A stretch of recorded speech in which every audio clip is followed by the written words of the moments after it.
So when we talk about what that higher standard is, I started thinking about my son. My son just got an internship at a big company, super proud of him. And I asked him, how's it going? You didn't want to get too many details because they don't go weird, but how's it going? And he said it's like fitting a star-shaped peg into a square hole. Yeah, well, he's Generation Z, so they're all stars, right?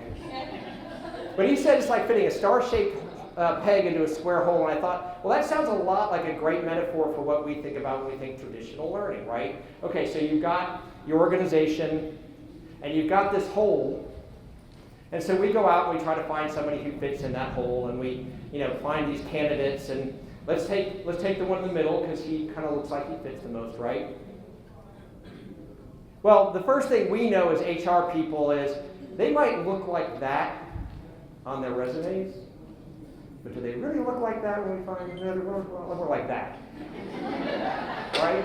But see, that's okay. So that's where L&D comes in, right? It's okay that they look like that because we're going to L&D them, right? We're going to hit them with compliance,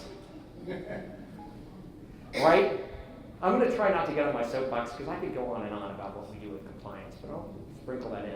We hit them with compliance, and we hit them with talent management, and we hit them with training, and then we hit them with coaching, performance management, all of that aimed at trying to squish them into that little box that we have defined, right? You with me? Okay. So now it's really sounding like magic, because not only does it sound like we're going to get great results, but it sounds like it totally isn't going to work. Right? So, well, okay, when I think about magic, I think about this. This is magic to me.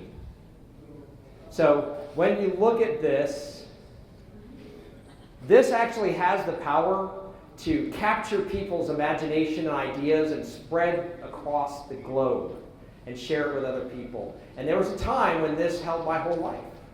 Anybody know what it is? It's a hard drive. Nice. I didn't think anyone was going to get that. This is an HR crowd. You're not supposed to know stuff like that. This is a hard drive. And if you think, oh wait, that's not magic, that's technology, I would say, well, do you know how it works? Thank you. See? That's perfect. I didn't even plan that. It's good. Yeah, we don't know how it works. Just somehow, some kind of magic happens, and ones and zeros end up on this piece of metal that ends up turning into things like videos and video games and spreadsheets and internet and all of that kind of thing, all because some kind of magic that someone knows how to do, not us, and makes magic, but it's reliable and consistent, and that's why we call it technology, right? Well, why can't we figure out that same magic and that same technology for our learning cultures to help create that same kind of magic in our learning cultures, right? And that's what my goal is today. If you've got salespeople who aren't performing, it's not because they haven't seen the PowerPoint slide on the 5 points of how to sell stuff. It's because they're scared of working with customers, or they're cocky, or all the other things. They're things that aren't skills. They're more becoming stronger, healthier people. And then this point becomes even more poignant when you take a list of the issues that you as HR people have to deal with. Is everybody taking a picture? Damn. Okay. Give me a little warning next time.